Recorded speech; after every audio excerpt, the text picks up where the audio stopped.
Hi guys.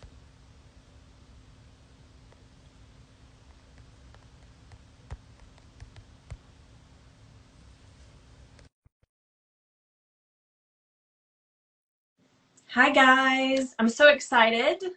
I'm gonna give everybody a couple minutes. Hey David, Hey, how how are are you?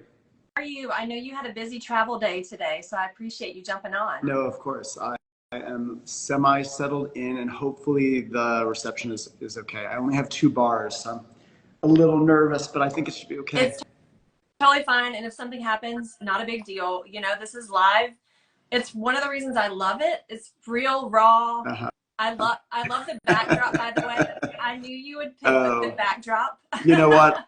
I happen to be installing an event right now, so I'm sitting in a pool house near a tent, and it's snowing a little bit, and you know, everything's good. So, Amazing, amazing. yeah. Can you share where you are right now? I'm in Michigan. Okay. Snow in March, probably not uncommon there. Yeah, I mean, actually, also the sun is coming out at the same time, so hopefully it warms up. I was here last week for a tasting, and the weather was absolutely beautiful, and it was definitely spring. But it could also snow in June here as well too. So That's true. Well, I'm so happy you're here. happy to I've be here. never met you.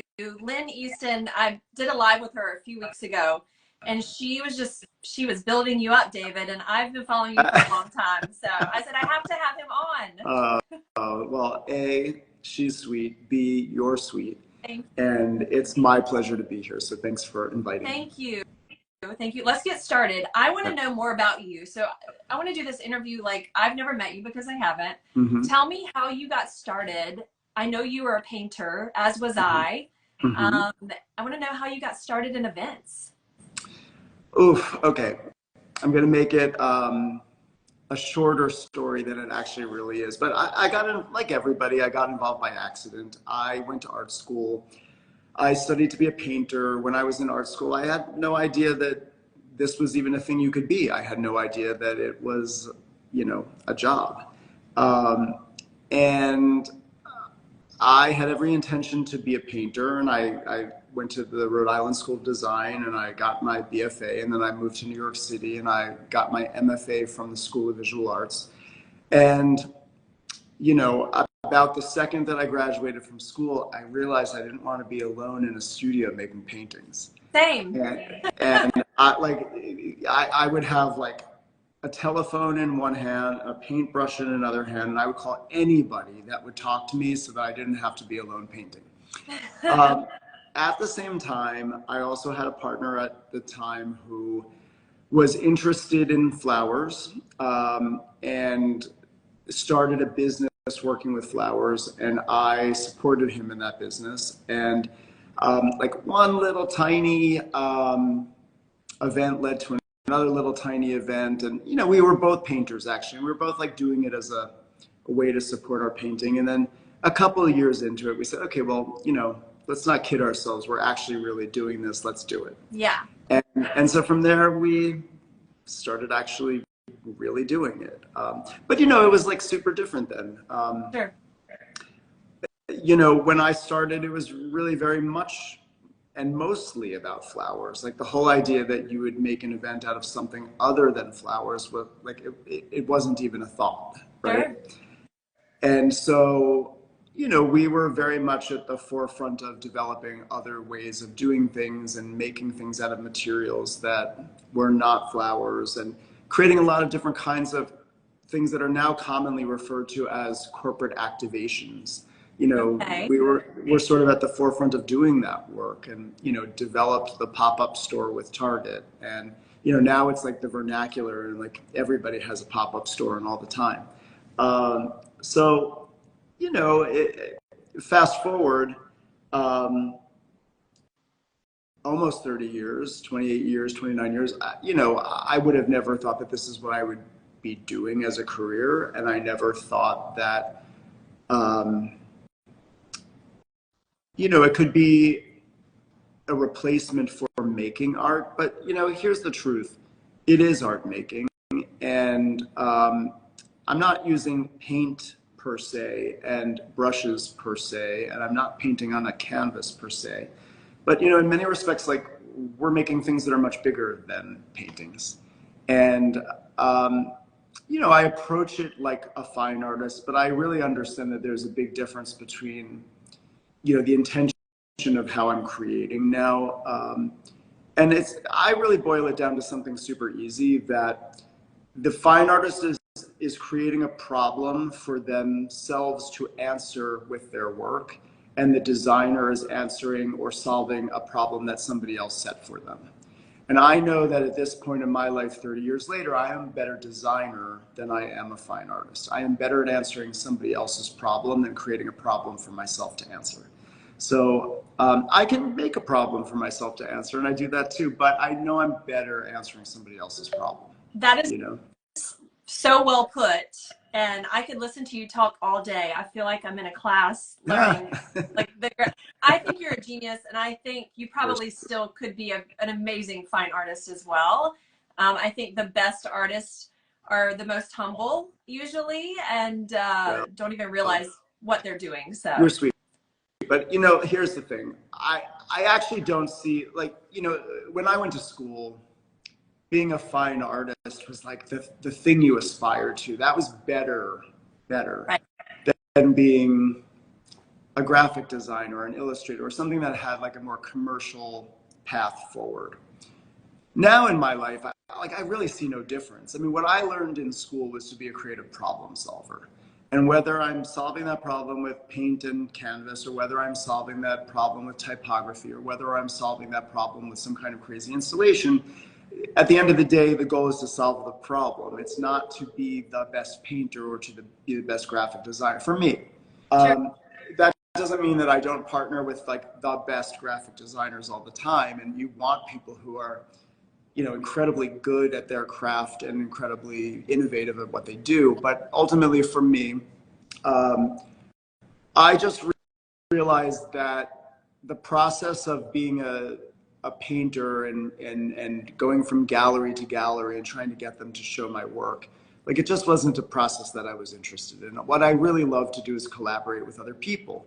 And making events is, you know, like theater, it's one of the best forms of collaboration. And like in the theater, if the stage manager and the actors and the set designer and the lighting designer and the director, and then, you know, if all of those people aren't at the top of their game and they're not all doing the best job that they can do, then the piece doesn't work. Sure. And that's really very much the way it is in events as well. You know, we put together these very vast teams, and there is a tremendous amount of work that goes into orchestrating that. And when it works, it's a really beautiful thing. But also the difference is that when it works, you know, the guests do what you'd hope that they would do and more, right? Like, I can make something beautiful, but I can't manufacture feeling. Right. So I can set the stage for that to happen, and then you have to rely upon your actors, which are your guests, to come in and, like, you know, bring it all to life. Yeah. You know. And I wish everyone could experience the immersive events that you know, put on. I would love to experience an immersive event. I've experienced others, and it's such a special, it's like going to a concert, right? You have this feeling that you cannot mimic. And tell me about, okay, so Target and DVF just came to you. Walk me through the process from the start to the end. What did they come to you with? Well, you know, at the end of the day,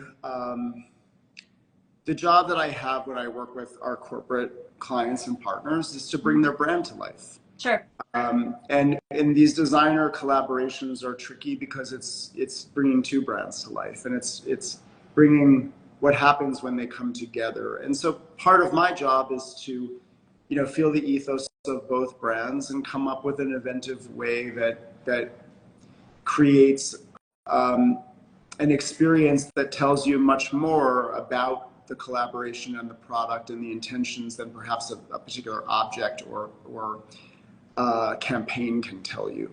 And look, I don't see a lot of difference between when I work on that kind of project or when I work on a wedding. You know, my job when I work on a wedding is to really get to know the clients. Sure. I want to understand who they are. I want to get inside their head and their heart. And I don't expect them to come to the table with the answers of, you know, like, these are the things that I want. Mm-hmm. It's my job to tease it out of them. Mm-hmm.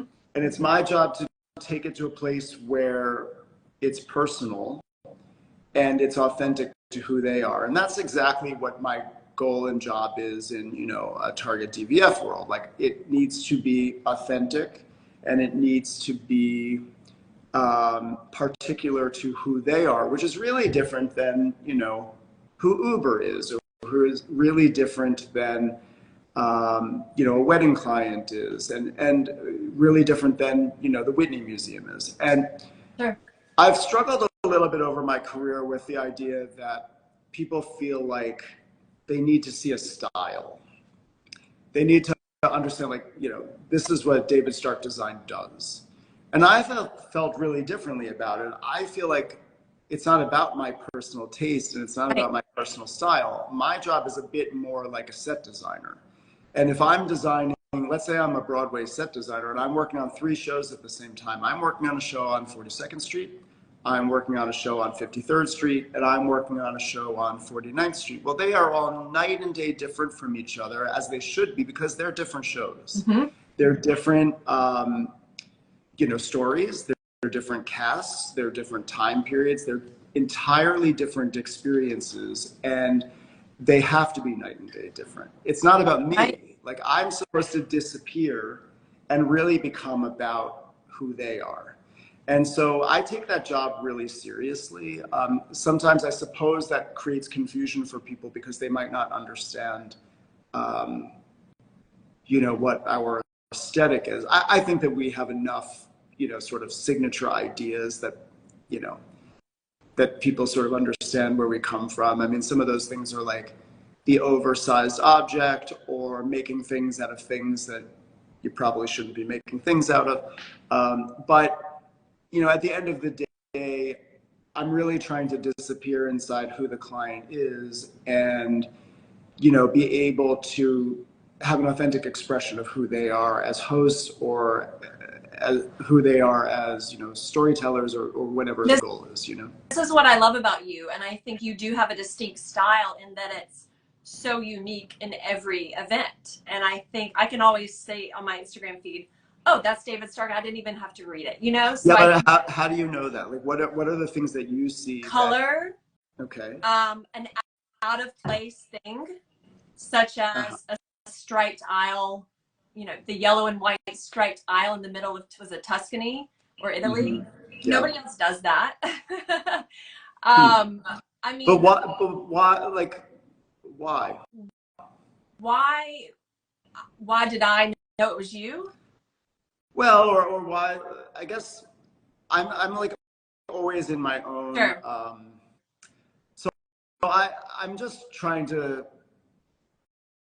think about how to make something unique, yeah. And I'm not thinking about how other people are doing anything. I'm just trying to be like in the moment of that. But it's interesting to me that those are the things that you catch, because I'm not like super aware of them. Well, and I think I'm the same way. I just hired somebody to go over my rebranding. I help other people do the same thing, right? It's so easier when someone else is viewing it. So, yeah. But no, I think your use of color and pattern, and just when I say out of place, I mean in a good way. Yeah. It's so unique to you, and I think it's genius and fearless.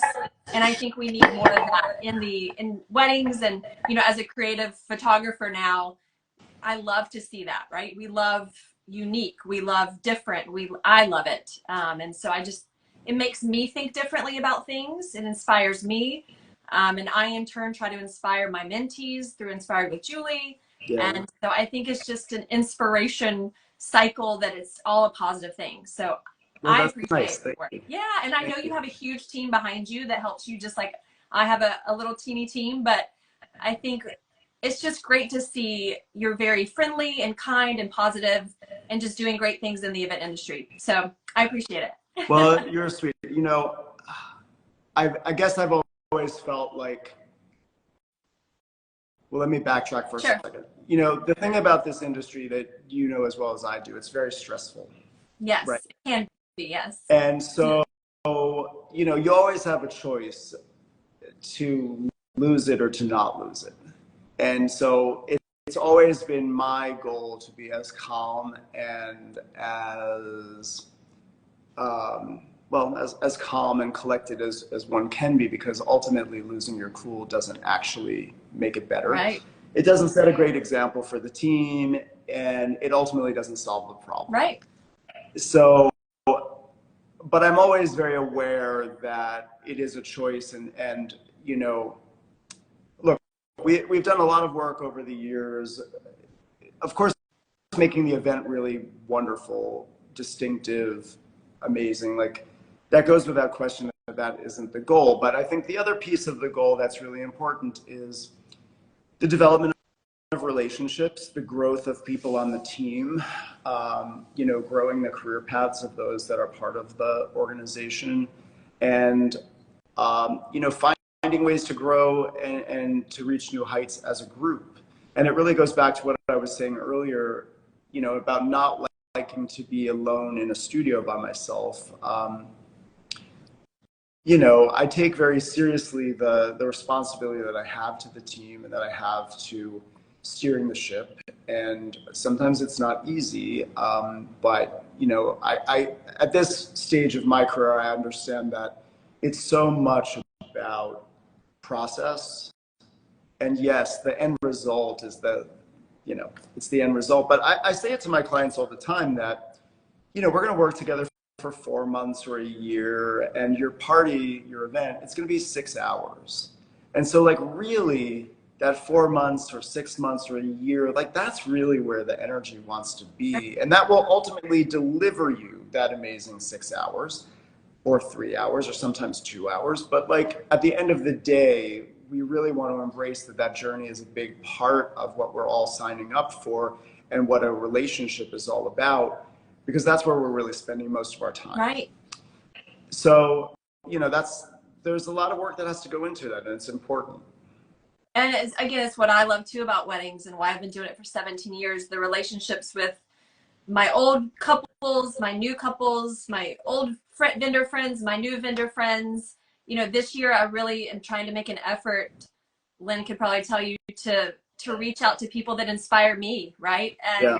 I'm trying to grow my inspiration circle, I call it, and then share with other people like we're doing today. So, well, that's why I was charmed when you reached out, because I, you know, appreciate the thoughtfulness of doing it and the intention of why, and that it's important to create community, and it's important to meet new people all the time and to develop new relationships, and that's how we all grow. That's how you know, we grow, and to me, that's what life's about.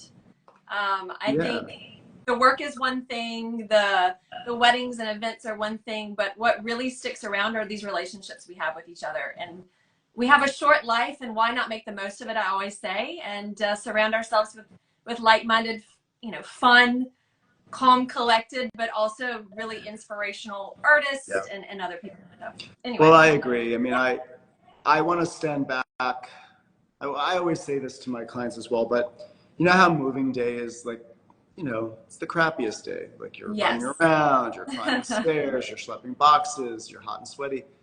Like, if I can't stand back at the end of the event and say, wow, look at what we accomplished together, then all it really was moving day. And I don't want to move that many times a year. Yes, I can imagine. You guys have a much tougher job than I do. I appreciate that. So I can see how that's a good analogy. You know, nobody wants to move over and over again without getting some sort of, you know, positive That's right. thing out of it. So looking ahead, what, you know, new, I don't know if elements is the right words, themes are you excited to bring into your work this year, next year? You probably have events in 2025 that you're working on as well. Oh, you know, there's so many things I'm excited about. I mean, we've been exploring a lot these days, using food in a decorative way. Which I love. Thank you. So, you know, one project gets me excited for the next project, which, you know, I make little dares for myself of, you know, okay, if you could do it with potatoes, can you do it with X? So I've been working a lot in that space to uncover culinary materials that we would normally not think of as like big decorative ideas, to turn them into, design ideas. Um, we're working with a lot of different brands on a lot of different kinds of projects for the future. I'm working on a wedding with Lynn that I'm really excited about in Saint-Tropez this summer. Beautiful. We have a project in Switzerland right after. So we've been in Europe a lot these days. And, that's both exciting and a challenge all at the same time. And it's always fun to be responsive to a culture and to your surroundings and to history. And like the wedding that you had mentioned that was in Puglia, Italy, with the striped runner, I probably would have never done a striped runner had I not gone on a million site visits to locations and saw very specific color palettes and stripes that were utilized in Italy, and they kind of stayed with me. And oftentimes I photograph these things not knowing what I'm going to retain it for, but ultimately when we were looking for a solution for how to accomplish something at that location, it jumped back into my mind.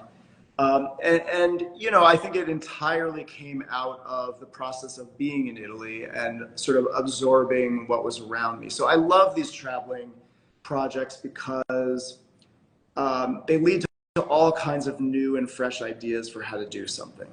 And, we're in New York. I love being in New York. We travel all over the United States. But when we are in other foreign countries, we are exposed to all different kinds of things that, we wouldn't normally be exposed to. So what we're doing in Switzerland is very different than what we're doing in France, but it's really fun to have new sights and sounds and smells and inspirations to react to. Isn't it the best?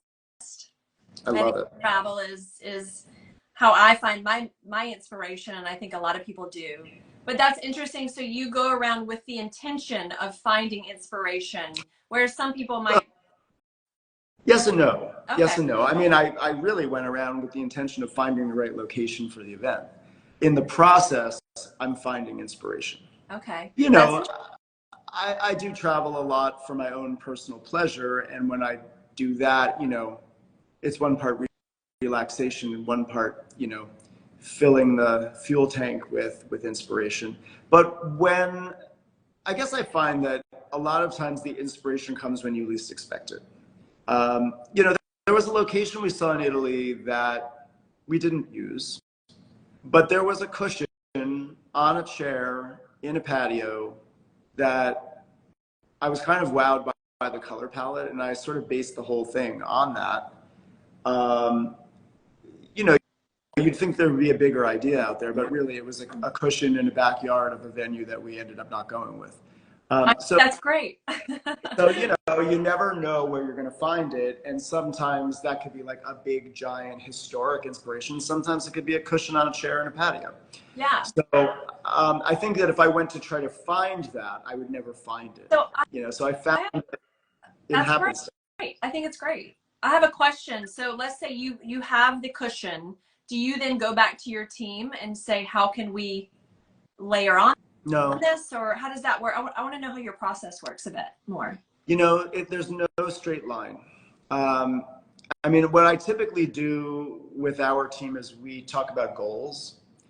We establish the goals for a project. We establish, what is the client attracted to, not attracted to, what's the area all about. And then we talk about what are our ways in. But it is not, our way forward is not me dictating like it's this, this, and this. It's a little bit more communal in terms of how we work through the process and how we find the answer to something. I wish it was more of a straight line. And sometimes we go in and like we have a very direct, like, here's the idea, and we all feel really solid about it. And, it's a quick path to presentation. Other times we search for it. And, you know, sometimes it really depends. I mean, the scale of the project also dictates it. If it's a very large project, it doesn't all happen like Sure. instantaneously. It happens in pieces. But then in those cases, you know, I have a lot of confidence in building upon, you know, we lay bricks and we build other bricks on top of those bricks. And sometimes you have to establish those first foundational bricks so that you can then build the rest of it on it. So, you know, it's a little swirly. I wish I had a more direct answer, but, you know, I think the truth is that, you know, there isn't one right answer for how to do anything. And I'm really open to, and I embrace the fact that there are multiple ways of doing things that are correct and are brilliant. And what we might do for one project versus what we might do for another, it might call for a different process. It might call for a different way in. No, I think that's super interesting. I just was interested at your thought process a bit on that. I have a random question. Have you ever gone through the whole design process with your team, ready to present, and then the client is like, no way, we can't do this? It doesn't happen that often because many years ago, we changed our process of how we work. So what we typically do is we create what we refer to as a high-level deck as our first response to a brief. The high-level deck is not the design for the event. The high-level deck is a series of inspirations that create a visual record of how we might conquer the idea, how we might come up with the idea. And intentionally, those high-level decks are filled with things that don't make sense together. There's too many ideas. You know, there are lots of different approaches, and they would all look terrible if they were together. But they're devised for the intention of gathering information. And so the goal is for us to look through together and you to have the ability to say, well, I love that. I don't love that. This is really cool. Is there a way we can combine this with that? This is really neat, but not for this event. Let's hold that for something else. This is not for us at all. And that way, like, we walk away with a true understanding of what somebody is attracted to and what they're not attracted to. And that sets us up for a lot of success when we go into our real design process, because a lot of times people are not able to talk about a visual idea, but they are able to look at a picture and respond to it. So, like, you know, I might ask you a question about your visual acuity to something, and you might not know the words to be able to respond to that, but you might be able to show me and point when you like it and when you don't and why. Right. Now that's not to say, like, if we rewind, like many years ago, did we not design things and get to a certain place and people are like, we're totally not on the same page. And so we devised this way of working as a method of responding to that. You know, the other thing that I don't do, I'm not so interested in seeing pictures of things people like. So I'm like not that interested in a Pinterest board. I'm actually, when I ask people to do it, I actually ask them to make a Pinterest board of the things that they don't like. Okay.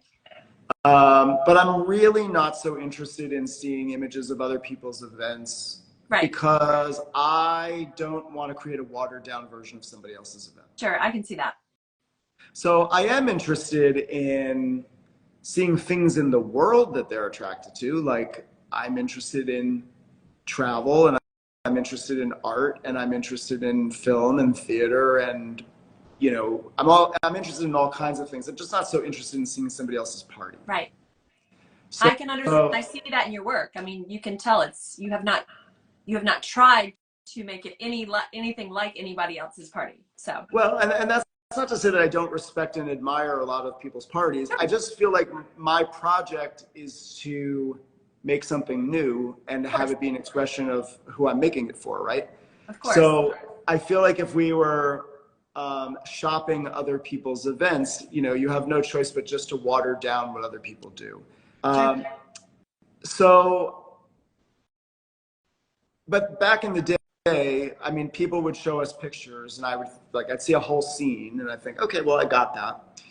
And then we'd build the design based upon that. And then they'd see it and they said, well, this is not what I'm thinking at all. And I said, well, you showed us this whole picture. And they'd say, well, I mean, I really just like the votive candle in that picture. Yeah. So it's like, oh, make it. So like this whole scene, what you liked was like the napkin. Yeah. So like I based this whole thing on like this picture that you so proudly presented to me. So I've just learned that, you know, I have to find my own way to ferret out information. You know, some people come to the table and they're very articulate about what they like, what they want, what they don't want, where they want to go. And some people really don't have the words. And that's okay. It's really our job to find the way to be on the same page with the expression. And this works very, very well for us. The other thing that happens when we work this way is that we're building it together. So people feel like from the ground floor, they've been contributing and they are a partner in that design development. So that when we actually all get to the finish line, we're all really invested together. And everybody feels a great sense of pride of what we created together. And we don't have those kinds of misunderstandings 3/4 of the way down the road because we've been in the same car on the journey together. Yeah, it's a collaboration and you all can celebrate together. Yeah. How amazing. I mean, it has to be so rewarding to do this kind of work. I know, you know, it sounds like such an interesting process and unique process. And I'm sure there are people that are listening that can take away different things that you've said about your process. I think that's very unique that you do the high level deck. I've only heard of, I think Lynn was the only other person I've spoken to recently that does that. Yeah. And it is a great way to gauge people's interests or disinterest in things so that you can kind of take your creative journey and just explode it and make it amazing for them. So yeah, and look, it also takes a certain amount of conceptual thinking. I mean, look, we do a lot of different kinds of projects. Some of them are very decorative arts, decor driven, and some of them are very conceptual and they're more scenic or they're more thematic. Mm-hmm. And then there's, you know, the worlds where those two worlds collide. The decorative things are sometimes more, for some people, able to enter that more easily because they live in spaces, they understand, you know, how spaces affect their feelings and all of that stuff. The scenic things are sometimes harder places to enter. But again, you know, I'm in the same way that I said earlier, where I'm tailoring what we do to who the client is and what the project is about. So like, I feel very comfortable being very decor driven one day and being highly conceptual the other. And it's not because I can't make up my mind of who I am. It's because it's the right answer for the project. Sure. Well, how fun is that to be able to switch back and forth? And that, well, yeah, I feel blessed that I'm able to do that. You're a unique person. I think you're very special. But I want to talk about your book really quickly. I was at Engage in Dublin, and this was gifted to us. Mm-hmm. So thank you. It's on our living room, a table in our living room. Thank you. My daughter is 2 years old, and she likes to flip through all the pages and make me read it to her. Does she have particular favorite tables? Well, she's 2, so she likes to say, you know, oh, faces or something like that. But I know this is your 6th book, right? Yeah. What made you want to create this book? And this was with Jane, is it Shulak? Shulak, yeah. Well, Jane is a dear friend and a collaborator of mine. And, you know, we both share a great love for handmade items and artists throughout the world and the decorative arts, and going to artist studios and traveling. And, you know, so if it wasn't for the fact that I didn't desire to work on a special project with Jane, I probably would have not done the book. Making a book is really hard. I can imagine. It's a lot of work. I'm very proud of the end result. You know, it was a very different kind of book for me to make. I mean, the last couple of books that I made were sort of monographs on the work that we do, and that was easier. We were using pickup photography from our events, and And it was a very straight line to a correlation between like, this is the work we do as a company, and this is a book that encapsulates that work. This book took me back to the times where all of the content was shot fresh for this experience, and to make it more difficult, we shot it throughout the United States and throughout the world. So Wow. the logistics involved with all of that were more challenging. But, you know, it's hard to believe that it is the sixth book. And every time I make a book, I say I'm never making another book. And 6 books in, I say it again, but probably I'll make another book. Oh, sure So. you will. And I'm so curious. I was a painting major at the College of Charleston, and then I went into interior design. Yeah. I'm thinking while you're talking, wonder what David's house looks like. Yeah. Have you ever shared that? It has been published. Okay. So Jane is an incredible designer, and she's helped me design our apartment in New York. And people might say to me, well, what do you need an interior designer for? You know, can't you do it yourself? And I can. Of course. But the thing about having somebody collaborate with you is it pushes you to places that are beyond what you would normally do yourself and what you would see yourself. And, you know, Jane, as a dear friend and as a collaborator, really functions in that way for me. She pushes me beyond where I would normally go. She has a different perspective of things. She has a different relationship to history and to the decorative arts than I do, and has taught me an awful lot. And at the same time, you know, I have a different sense of scale and a different sense of putting things together, and in a sort of wacky fashion than she does. And we share a lot of commonalities and a lot of differences. And I think those differences are some of the things that make working together unique, and I think what has made our home unique, or at least for me. Amazing. And I love your mindset about collaboration and growing, moving, pushing yourself forward, even through your interior design of your home. I mean, I think it's very inspirational and a learning lesson for a lot of us who kind of get stuck in our own heads and try to do everything by ourselves. And I think there's definitely a lesson here for collaborating and making things that are even better when we work with other people. Well, and you know, that old adage of what does team stand for? Together, everyone accomplishes more, right? So I do really believe that, and whether that's a collaboration like the book, which I would have never made on my own if I did it by myself, right? And I would have never made it this way. And our loft in New York, you know, and Jane and I and our architect, which is a wonderful company in New York called Made, we're about to embark on another project in Miami, which I'm really excited about. You know, collaboration, as I said, really pushes me, and I think really everybody, to just think outside of themselves and to find other expansive ways to look at the world. And, you know, it would just be boring if you just did the same thing again and again.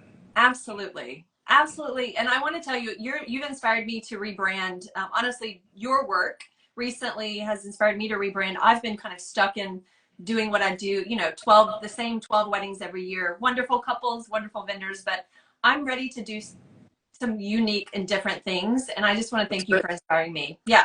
Quick question. Do you have a favorite tablescape in this book that you have a special connection to? Well, I like a lot of them. I do love the chapter on royalty that we shot in what was the old Michigan Theater, which now is a parking lot, shockingly. Wow. And it looks like it is, you know, a grand empty Broadway theater, when in fact it, you know, it's this crumbling location that, again, you know, just became a parking garage. And it talks about history, and it talks about value, and it talks about time, and I felt like the connection between our location, the poetry between our location and what the subject matter was, and we partnered with the wonderful ceramicist Roberto Lugo, who created tableware for the table that really looks at who he believes are royalty, growing up Black in America, and through his eyes, who are his royals. I thought that there was a lot of poetry between how the location and what it was and what it is today, and the relationship between the ceramics was an interesting story. And so while I love so many of the chapters visually, and I have lots and lots of favorites, but that one comes to mind because of the balancing act between what it looks like and what it means. Yeah. And I feel like that is what I really try to do in our work, is to find a balancing act between what it looks like and what it means, which is why we got into making things out of everyday materials, or making things out of materials that have a relationship to what the experience is all about. And that is to put meaning into the design. So it's not just decorative, but by what it's made out of also gives a layer of meaning, so that it isn't just a one note, that there's actually shades of meaning throughout the experience. I love that. And I feel like it might be the artist in you, the painter in you, that wants to have that connection, because I feel like while there's so many beautiful events, right, that people are doing, and everybody's so talented, but I think to have the feeling behind it and the reason behind it is unique. And I feel like it's something I learned in art school, 25 years ago. Yeah, and it's look, I think the other piece of it is that sometimes in our work, I think it's very clear and on the nose. Sometimes I think it's not. And I would find with the social events that we do, and especially weddings, sometimes it's pretty subtle and you don't necessarily get it. But what the people get is the feeling. They might not be able to name it. Yeah. But they can feel it, and it stays with them. And I don't need it to be something that's textbook where they can point it out and say, it's this, this, and this. I just need them to walk away that there's a feeling of authenticity, a feeling of history, and a feeling of meaning in it. However we find it, right? Like, Yeah. it can come in so many different ways. But my goal is not to have anybody name it. My goal is for them to feel it. That's such a good way to end this. And I hope you walk away from this feeling happy and maybe inspired and just grateful, as I am. And I just want to thank you. Is there anything else you'd like to share? I know you're incredibly busy today. No, I mean, you are so sweet to invite me. I've so enjoyed this chat. So thank you for the invitation and for taking the time, and for everybody that has tuned in. Thank you for doing so. Yeah, thank you guys so much. I know we had some questions we didn't get to. I hope we covered those for you guys. But thank you, David. I'm so grateful for you. And I will continue to follow you. You can find him on David Stark Design, right? At David Stark Design on Instagram. It's David_Stark_design. And thank you all. Thank you, guys. Talk to you Have a wonderful soon. day. Cheers. Ciao. Bye.